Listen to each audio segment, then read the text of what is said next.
చూసి నందీశ్వరుడు ఈయన పాట భలే పాడుతున్నాడు, ఏం పరమేశ్వరుడు రాడు అని ఆయన అని నందీశ్వరుడు ఒక నవ్వు నవ్వాడు. నవ్వాలకి రావణాసురుడికి ఎంత కోపం వచ్చిందంటే, నంది నా భక్తిని పరిహసిస్తున్నావా? ప్రేమతో స్వామి సాక్షాత్కరించకపోతే బలిమితో ఈ కైలాసాన్ని నా లంకా ద్వీపానికి తరలించకపోతా. జయధ్వద భ్రమ భ్రిమద్ భ్రమద్భుజంగ మస్ఫురత్ దగద్ధగద్వినిర్గమతర్కాల పాల హవ్యవాడ్ ధిమిధ్వనన్ మృదంగ తుంగ మంగళ ధ్వనిక్రమ ప్రవర్తిత ప్రచండ తాండవ శివ. ఓం నమః శివాయ, ఓం నమః శివాయ. తెలుసుకోవాలి ముందు. ఒకే ఒక్క పద్యం అండి, దీంతో వెళ్ళిపోవాలి. మరి నాకు వేణుగోపాల స్వామి మందిరంలో ప్రవచనం ఉంది ఇప్పుడు 8:15 రావణాసురుడు ఒకప్పుడు కైలాసానికి వెళ్తాడండి. ఆత్మలింగాన్ని సంపాదించుకోవాలని వెళ్తాడు రావణాసురుడు. ఏ సామాన్య విషయం ఆత్మలింగం అంటే. అక్కడ పోయి ఆయన ఘోరమైన ఒక పాట పాడతాడు. కానరారా కైలాస నివాస, కానరారా కైలాస నివాస, పాలేందుధర జటాధర హర, కానరారా కైలాస నివాస, పాలేందుధర జటాధర. నిన్ను చూడ మది కోరితిరా, నిన్ను చూడ మది కోరితిరా అని ఆయన ఒక పెద్ద పాట ఒకటి పాడతాడు. పాడితే అక్కడ ఎవరున్నారు? నందీశ్వరుడు నిలబడుతున్నాడు. ఆయన చూసి నందీశ్వరుడు ఈయన పాట భలే పాడుతున్నాడు, ఏం పరమేశ్వరుడు రాడు అని ఆయన అని నందీశ్వరుడు ఒక నవ్వు నవ్వాడు. నవ్వాలకి రావణాసురుడికి ఎంత కోపం వచ్చిందంటే, నంది నా భక్తిని పరిహసిస్తున్నావా? ప్రేమతో స్వామి సాక్షాత్కరించకపోతే బలిమితో ఈ కైలాసాన్ని నా లంకా ద్వీపానికి తరలించకపోతా.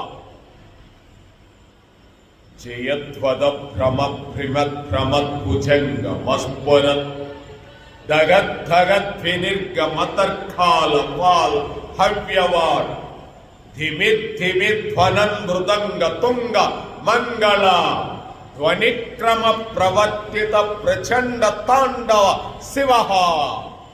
ఓం నమః శివాయ, ఓం నమః శివాయ. అగర్వ సర్వ మంగళ కళా కదంబ మంజరి రస ప్రవాక మాధురీ విజృంభున మధురతం స్మరాంతకం పురాంతకం భవాంతకం గజాంతకాంతకాంతకం థమంతకాంతకం భజే. ఓం నమః హరాయ, ఓం నమః శివాయ. ప్రపుల్ల నీల పంకజ ప్రపంచికాలి మచ్చట విఢంబికంఠ కంధర రుచి ప్రబంధ కంధరం స్మరచ్చిదం భవచ్చిదం గజచ్చిదం మకచ్చిదం గజిచ్చిదాంత కచ్చిదం తమంత కచ్చిదం భజే. ఓం నమః శివాయ, ఓం నమః హరాయ, ఓం నమః శివాయ. ఏం ప్రత్యక్షంగా నందీశ్వరుడు నవ్వుకుంటున్నాడు. నీలాంటి వాడికి ఏమవుతాడు పోవాయా అంటున్నాడు. వా, రావణాసురుడికి ఎంత కోపం వచ్చిందో. పొట్ట చీల్చి పేగులు తీసి వీణా వాయిద్యం వాయించాడు. ఆత్మ పరమాత్మలో లీనమైపోతుంది, వెళ్ళిపోతా ఉంది. వెళ్ళిపోయింది. ఇక్కడ జీవుడు పడిపోయాడు, ఆత్మ వెళ్ళిపోయింది, పరమాత్ముడి దగ్గరికి వెళ్ళిపోయాడు. అప్పుడు చూశాడా, నీ భక్తి పండిందరా నాయనని పరమాత్ముడు ప్రత్యక్షమయ్యాడు. నాయన రావణ కుమారా, నీకేం వరం కావాలో కోరుకో, ఇస్తాను నాయన అన్నాడు. ఆయన అన్నాడు, యక్ష కిన్నెర గంధర్వ కింపురుష విద్యాధులతో నాకు మరణం లేకుండా సంప్రాప్తి కలిగించు తండ్రి అన్నాడు.